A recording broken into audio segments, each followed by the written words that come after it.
Hi, welcome to this video. We're going to guide you through how to disable read receipts on Instagram DM. You can turn off the read receipt on Instagram for all chats at once or on a per conversation basis.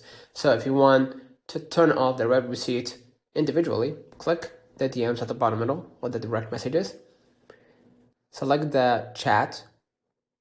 Inside the chat, you're going to tab the person's username or name at the top. Press privacy and control and safety. Inside, we're gonna just turn off the read receipt for that individual, right? Now, if you want to turn it off like all the way, just go back and click your profile at the bottom right. Click the three lines in the top right menu.